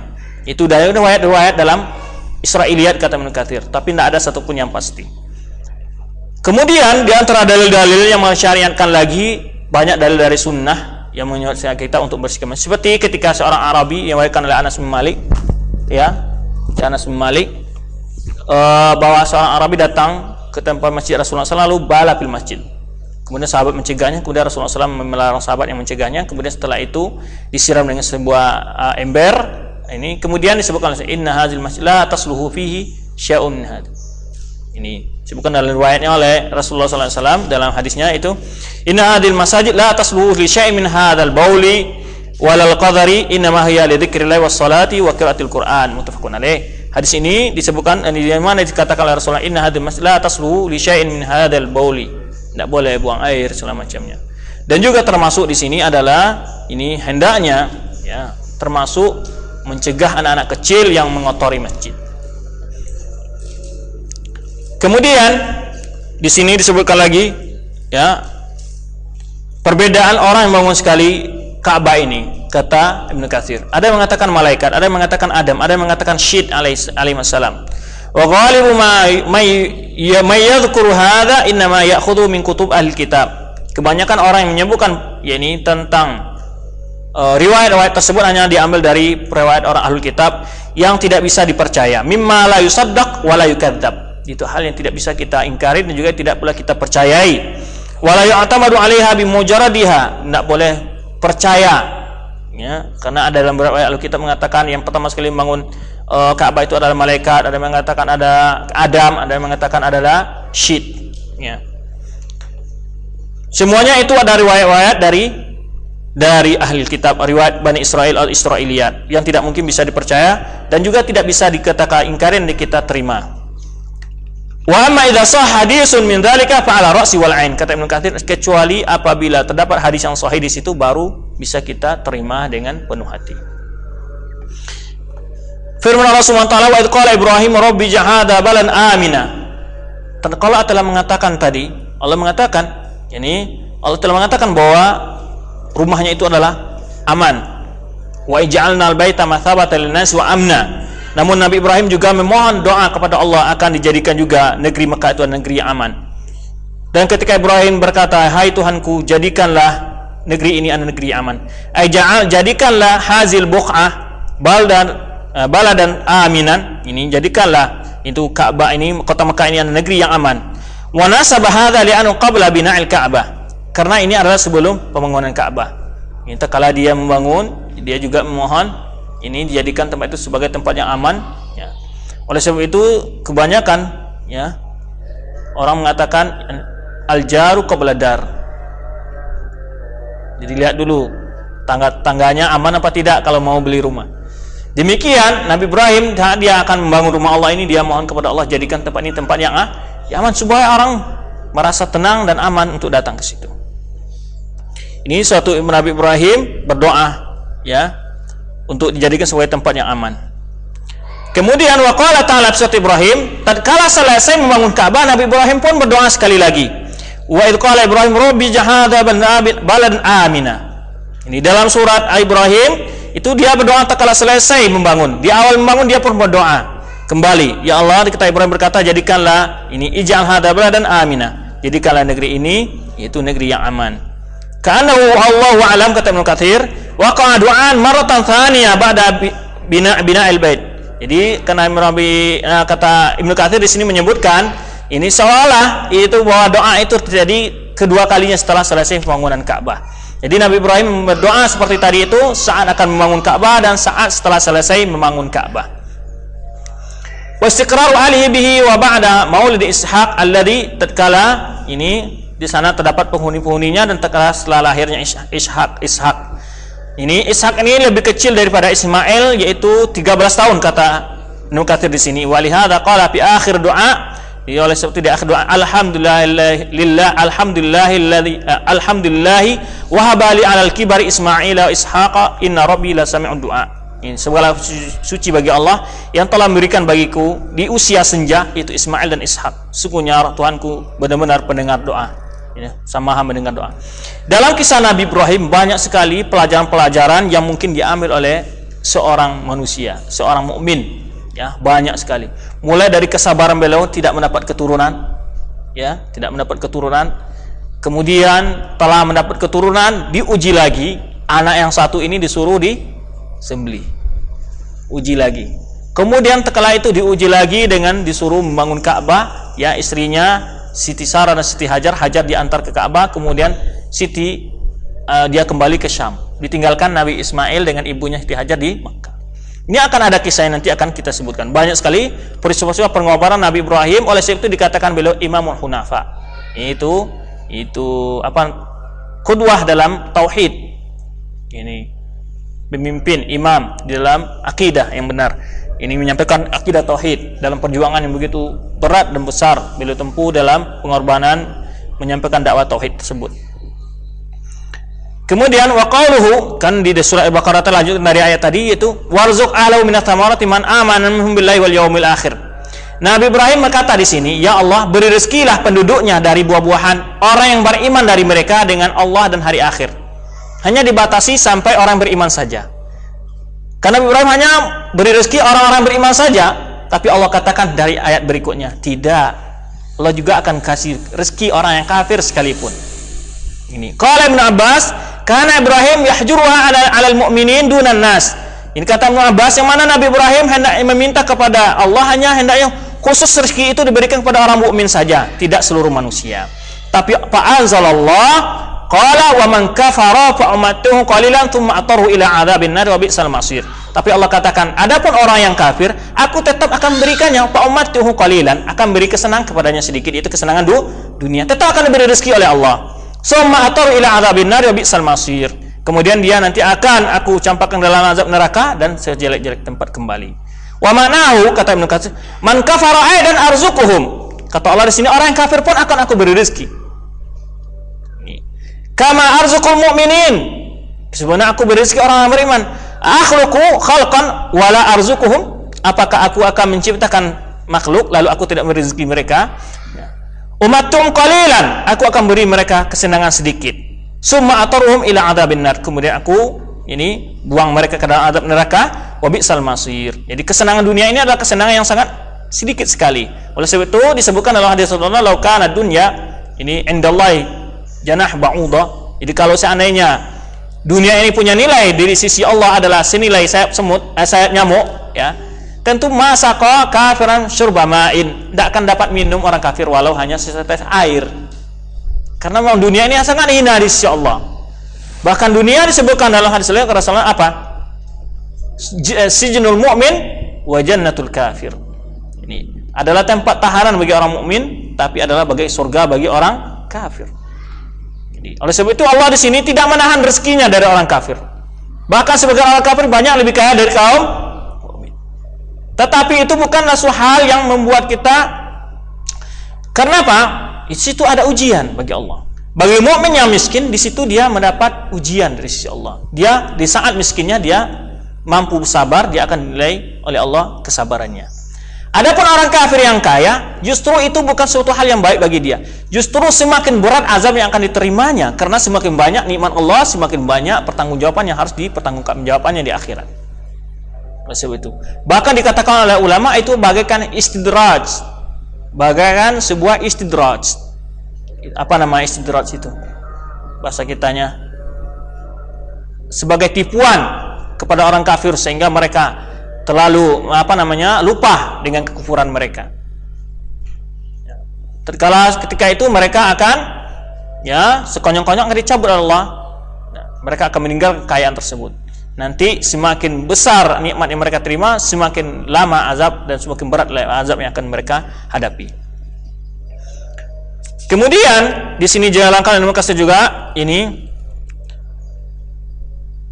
ai sarzuqul kafiru aidan. Kata Allah di sini, aku juga akan memberikan kafir rezeki juga, dan aku memberi kesenangan dengan rezekinya di dunia qalilan, dengan di dunia ini dengan rezeki yang sedikit, kemudian aku ataru bima kafara ila adzabin nar, kemudian aku akan campakkan dia ke dalam azab karena kekafirannya, jazaan wifaqa, sebagai balasan yang setimpal. Wa bi'sal masir, yaitu al marji wal ma'al, artinya sejelek-jelek tempat kembali, itu neraka jahanam, azab neraka. Wa fi sahihain, diriwayatkan dalam Sahih Bukhari dan Muslim dari Anas bin Malik qala Rasulullah sallallahu alaihi wasallam li Abi Talha.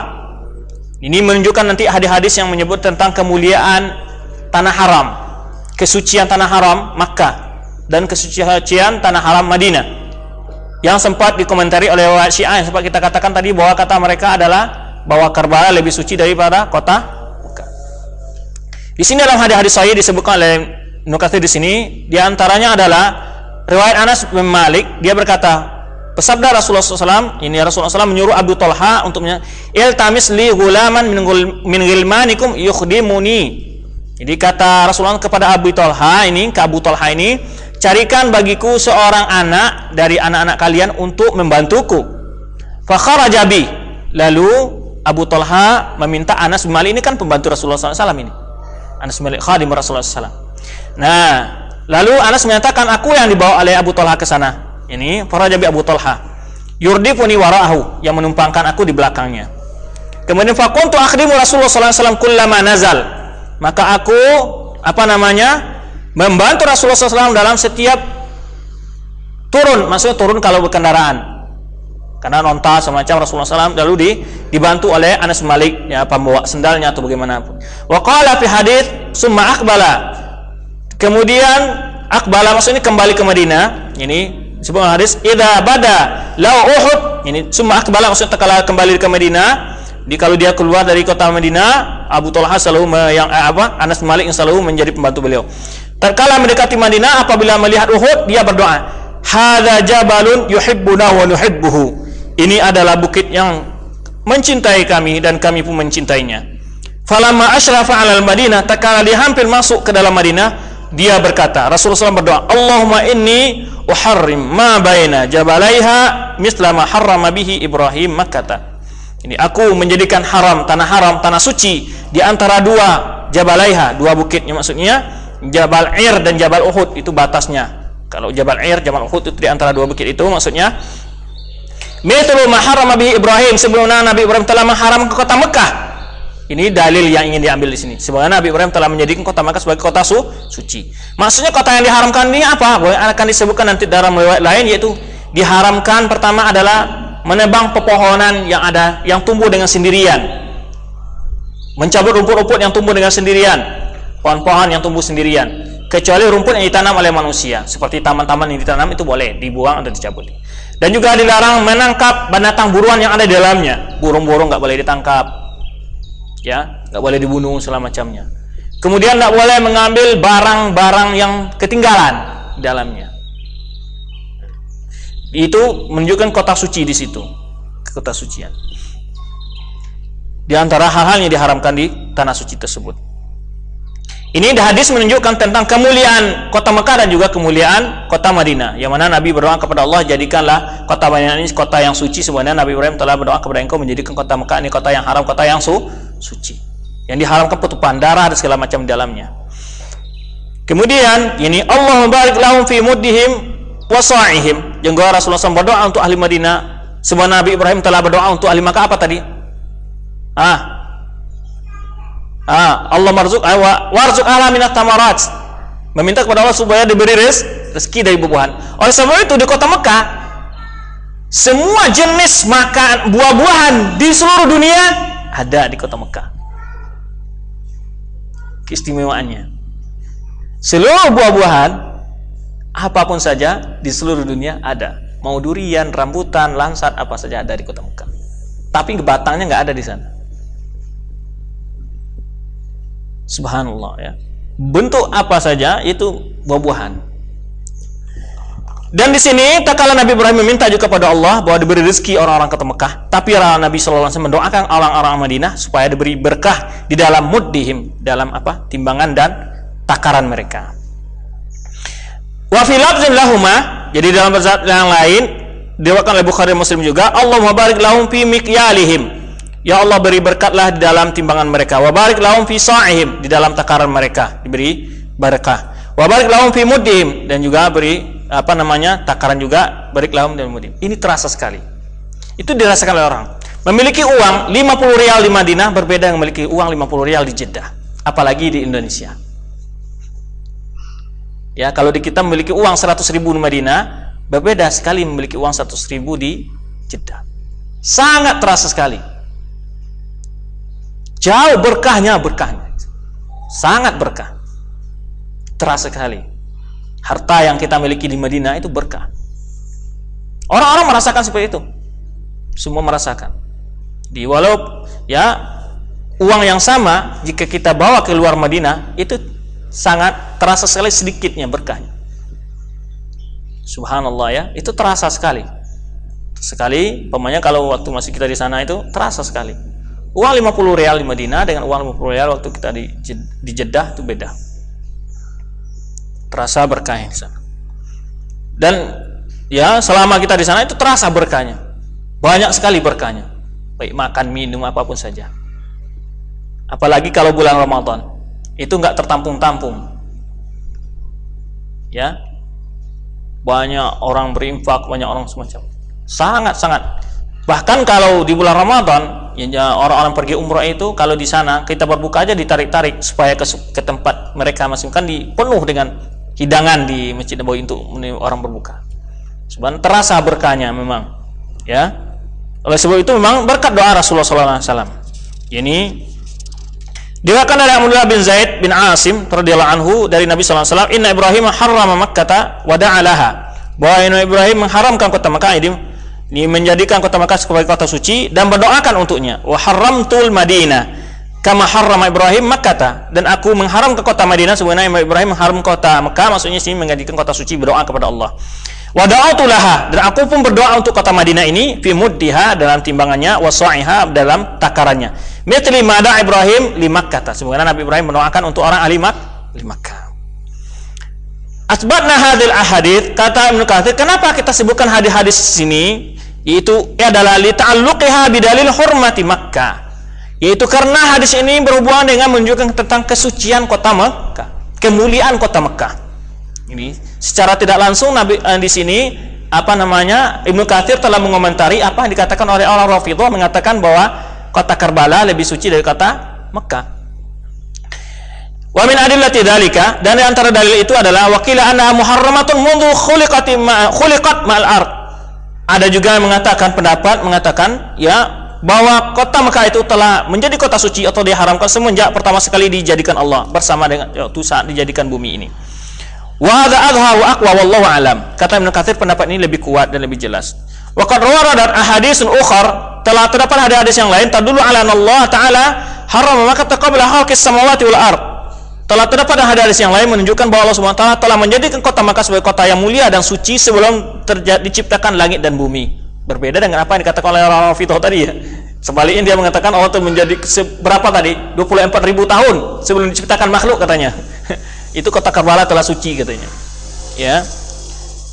Kemudian kama jaa fi sahihain, kata Ibnu Katsir, sebenarnya terdapat dalam Sahih Bukhari Muslim dari Abdullah bin Abbas radhiyallahu anhuma qala Rasulullah sallallahu alaihi wasallam yauma fathi Makkah.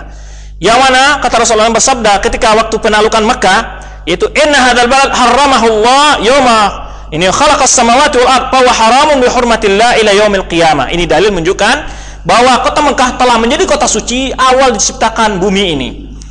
Sebenarnya sabda Rasulullah SAW, inna hadzal balad, sungguhnya kampung ini telah diharamkan Allah, yaitu pada hari diciptakan langit dan bumi. Fa huwa haramun bi hurmatillah, maka dia adalah daerah kota suci, kota haram, ya, dengan yaitu kemuliaan dari Allah, yaitu ila yaumil qiyamah, sampai hari kiamat. Wa innahu lam yahilla al-qitalu fihi, ya tidak boleh dilakukan di dalamnya pembunuhan, ya, li ahadin, bagi seorang pun, qabli, jadi tidak dihalalkan perperangan maupun tidak dihalalkan untuk berperang di dalamnya bagi seorang pun, jadi tidak boleh berperang di dalamnya. Walam yahilla li illa sa'a, dan tidak dihalalkan bagiku kecuali hanya 1 jam saja dari siang hari, min naharin, ketika waktu Rasulullah SAW.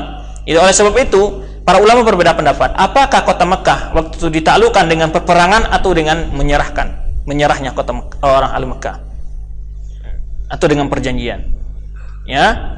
Tapi di sini secara zahir ulama yang mengatakan adalah dengan peperangan, gitu, karena memang tidak terjadi peperangan secara perlawanan yang nyata dari kaum musyrik, itu tidak terjadi.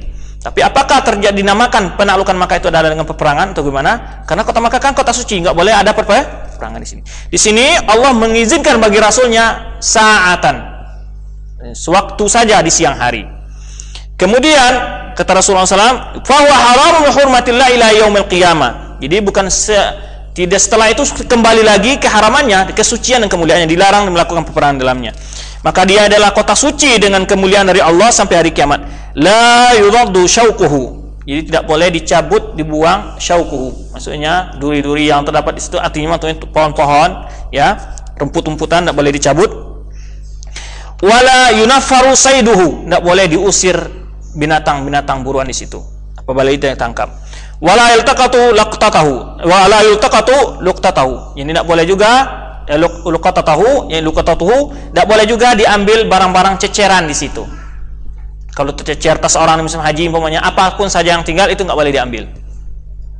Kalau yang mengambil, dia wajib untuk mengumumkannya 1 tahun namanya. Mana yang baik? Sanggup nggak ngasih tahu 1 tahun diberitahu kepada orang lain? Nggak boleh dia ngambil. Ini hikmah sangat besar sekali. Kalau ini dipraktikkan oleh jemaah haji, ini bukan begitu, malah mengambil, ya. Padahal sebetulnya kalau ini hikmahnya sangat azim sekali. Karena setiap orang yang kececeran dimanapun saja, ya, kala dia akan kembali kemana saja dia pergi. Hilang dari jam berapa? Umpamanya hilang dari jam 10 sampai jam 11 katanya. Nah, jam 10 kemana tadi? Oh, saya ngambil wudhu di sana. Jadi kalau tidak ada yang ngambil, dia pasti akan ketemu oleh orang itu. Begitu terjaminnya harta di tanah suci, tidak akan hilang begitu. Jadi kalau dia ingat, oh saya ke sana tadi. Kalau nggak ada orang yang ngambil dan itu tidak boleh diambil, dia pasti akan ketemu kalau memang di situ jatuhnya.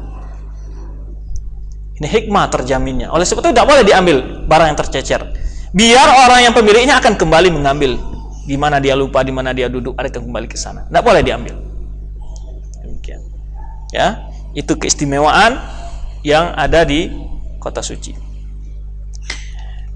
Kemudian, ya, illa man arrafa, kecuali orang yang ingin memberitahu kepada pemiliknya, maka dia wajib memberitahu. Ini oleh sebab itu ada dalam pembahasan kitab fikih namanya itu hukum laqata ini. Kemudian wala yukhtala khalaha. Ini tidak boleh pula dicabut rumput-rumputan di situ. Pohon tidak boleh diganggu. Tidak boleh dipatahkan. Dipatahkan saja pohon yang tumbuh dengan sendirian di kota Mekah atau kota Madinah tidak boleh dipatahkan itu. Diambil rantingnya semacam tidak boleh. Kecuali pohon yang ditanam oleh pemerintah Saudi untuk kehijauan kota Mekah atau kota Madinah itu boleh. Tapi kalau yang tumbuh dengan sendirian tidak boleh dicabut. Tidak boleh diganggu. Dipatah pun tidak boleh kan. Dan itu terancam oleh azab Allah. Kemudian faqala Abbas ya Rasulullah, ini illa ini al-adhar fa innahu la laki ini apa nih? Maksudnya kurang jelas. Wa hadza lafzu Muslim, hadis ini diriwayatkan walahuma an Abi Hurairah dzalika, dan juga hadis ini diriwayatkan oleh Abu Hurairah wa tafdilul Makkah 'ala al-Madinah au bil aqsi fa ya'ti ba'du insyaallah. Kemudian berbeda pendapat ulama, mana yang lebih afdal, kota Mekah dari kota Madinah. Berbeda pendapat ulama tentang lebih afdalnya.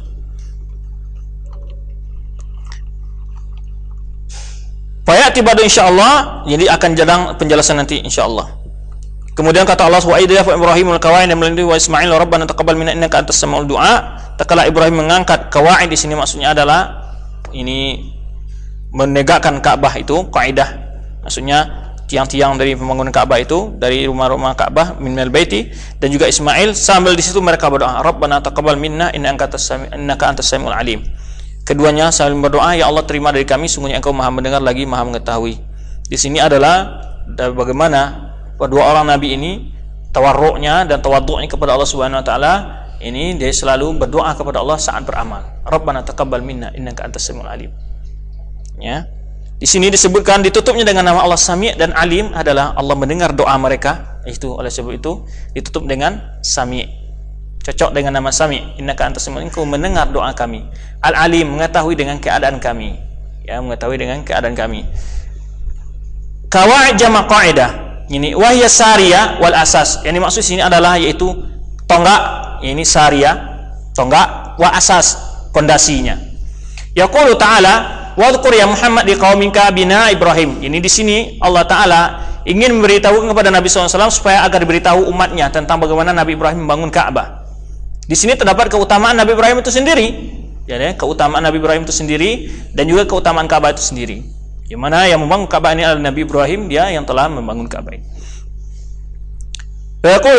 Ini oleh sebab itu Allah ya Muhammad ini udhkur ya Muhammad li qaumika bina Ibrahim wa Ismail lil bait. Dan sebutkan kepada kaum engkau wahai Muhammad tentang bagaimana Nabi Ibrahim dan Ismail membangun Ka'bah ini, dan meninggikan keduanya qawaidah, mengangkat keduanya tiang-tiang dan tentang asasnya atau pondasi. Sambil itu mereka berkata Rabbana taqabbal minna innaka antas samiul alim. Ya Tuhan kami, terimalah dari kami, sungguhnya Engkau Maha mendengar lagi Maha mengetahui. Wa huma yas'alanillahi an yataqabbala minhuma. Di antaranya adalah yang keduanya sudah Nabi masih memohon untuk diterima amalan keduanya. Wa yadu ala hadza qaulihima ba'dahu, dan ini menunjukkan juga perkataan kedua setelahnya, itu Rabbana waj'alna muslimaini laka wa min dzurriyyatina.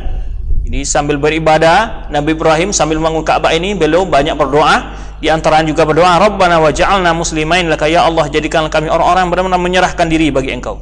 Ya, wa min dzurriyyatina, dan juga dari keturunan kami. Coba lihat Nabi Ibrahim demi kecintaannya kepada keturunannya, selalu dia mendoakan keturunannya. Jadi antara pelajaran yang dapat kita ambil ada disyariatkannya kita mendapatkan keturunan-keturunan yang soleh. Ummatan muslimatan lak, yaitu umat yang benar-benar muslim kepada Engkau, menyerahkan diri ya, memeluk agama Islam. Ya, oleh sebab itu di antara maka dikatakan bahwa memang doa Nabi Ibrahim ini Allah menerima doanya. Dalam sebelumnya wa min dzurriyyati. Ini wa idh bitara Ibrahim rabbuka bikalimatin fa atam qala inni ja'aluka lin-nasi imaman qala wa min dzurriyyati. Juga berdoa dia, ya Allah juga dari antara keturunanku. Di sini juga dia berdoa, yaitu Rabbana waj'alna muslimaini laka wa min dzurriyyatina ummatan muslimatan lak. Senantiasa dia berdoa. Oleh sebab itu doa ini dikabulkan oleh Allah. Makanya sebelumnya Ibnu Katsir mengatakan tidak seorang pun nabi kecuali dari keturunan setelah Nabi Ibrahim, kecuali dari keturunan Nabi Ibrahim, dan juga semua kitab yang diturunkan semuanya dari keturunan Nabi Ibrahim. Tidak diturunkan kitab kecuali kepada keturunan Nabi Ibrahim yang diangkat menjadi nabi dan rasul Allah Subhanahu wa taala. Kemudian keduanya fahuwa fi amalil salih, yang mana keduanya di tengah beramal saleh. Was'alanillahi bihi, Allah bertawasul dengan amal saleh mereka itu, ayat tabala minhuma, supaya Allah menerima amalan keduanya. Wa qad kana yaf'ani wa yad'awani, keduanya sedang mengangkat batu dan sedang berdoa keduanya, ayat taqabbala amalahuma, supaya Allah menerima amalan keduanya. Wa qalbahuma wajilani, yang mana kedua hati mereka ini wajilani, merasa takut. Itu jangan-jangan amalan ini tidak diterima, sia-sia. Gitu. Allah ya taqabbal minhuma, bahwa Allah tidak menerima dari keduanya. Kama haqallahu anil halil mu'minin, semoga Allah menceritakan dengan keadaan orang beriman, yaitu al-mu'minuna khullas, orang mukmin yang benar ikhlas, yaitu fi qoulihi ta'ala, dan firman Allah Subhanahu wa ta'ala, walladzina yu'tuna ma atau wa quluhum wajilah, yaitu orang-orang yang mereka yu'tuna ma atau, mereka telah memberikan apa yang mereka berikan, artinya telah berimpak, telah berjihad dan segala macamnya, wa quluhum wajilah, namun hati mereka harap-harap cemas. Jangan sampai amalan mereka tidak diterima oleh Allah. Oleh sebab itu, ayat ini ditanyakan oleh Aisyah kepada Nabi SAW. Ya Rasulullah, apakah orang yang ini, yang takut hatinya di sini adalah orang yang melakukan maksiat? Iyalah ya bintas Siddiq. Tidak ya, anak Abu Bakar Siddiq. Tapi yang dimaksudnya orang yang telah beramal soleh, namun hatinya tetap merasa apa? Ya was-was, merasa takut kepada Allah. Jangan-jangan amalan ini tidak terima. Dalam pelajaran kisah ini sangat azim sekali pelajaran apa kita ambil. Yang pertama adalah ketika beramal soleh, diperbanyakkan berdoa supaya diterima amal soleh itu oleh Allah. Ini Nabi saja meminta diterima amalannya. Oleh sebab itu kita meminta agar amal kita diterima Allah. Kedua adalah ini, yang mana saat beramal soleh, bawalah saatnya untuk beribadah dan bertawasul dari amal soleh itu supaya diterima doa-doa yang lain. Sebagaimana Nabi Ibrahim mendoakan keturunan-keturunannya juga. Wa ja'alna muslimaina laka wa min dzurriyyatina ummatan muslimatan lak. Bertawasul dengan amal solehnya itu, karena dia sedang melakukan amal soleh. Ini oleh sebab itu berdoa kepada Allah Subhanahu wa taala. Kemudian juga disyariatkannya itu sifat raja wal khauf di dalam beribadah. Samping berharap kepada Allah dengan berdoa, juga merasa takut. Raja wal khauf, juga takut jangan sampai ibadah kita ini tidak terima. Artinya jangan kita dalam beribadah sifatnya kita itu sombong, merasa sudah banyak ibadah begitu. Tetapi senantiasa kita merasa ibadah kita sedikit, belum tahu apakah itu diterima atau tidak oleh Allah Subhanahu wa taala. Maka oleh sebab itu Allah sifatkan hati-hati orang beriman yang benar-benar ikhlas, ini walladzina ini yu'tuna ma atau wa qulubuhum wajilah. Orang yang telah memberikan apa yang telah diberikan, namun hatinya masih merasa takut dan gentar dan was-was. Bagaimana? Ya, karena jangan-jangan ada amalannya yang telah amalannya begitu banyak tidak diterima oleh Allah Subhanahu wa taala. Oleh sebab itu dicontohkan oleh Nabi Ibrahim di sini, beliau masih berdoa, ya, walaupun dalam beramal soleh, beliau berdoa agar amal ini, Rabbana taqabbal minna inna anta as-sami'ul, amal kami ini dalam membangun rumahmu ini Allah, jadikanlah sebagai amal soleh yang engkau terima. Kemudian di sepanjang itu pun dia bertawasul dan dalam sepanjang itu dia juga berdoa dengan doa yang lain. Wa ja'alna muslimaini laka wa min dzurriyyatina, masih diminta untuk dijadikan sebagai orang-orang benar-benar tunduk kepada Allah dan juga dari keturunannya. Ini pelajaran yang dapat kita ambil dari kisah Nabi Ibrahim alaihissalam. Insyaallah kita akan lanjut pelajaran berikutnya. Subhanakallahumma wa bihamdika asyhadu an la ilaha illa anta astaghfiruka wa atubu ilaik. Wassalamualaikum warahmatullahi wabarakatuh.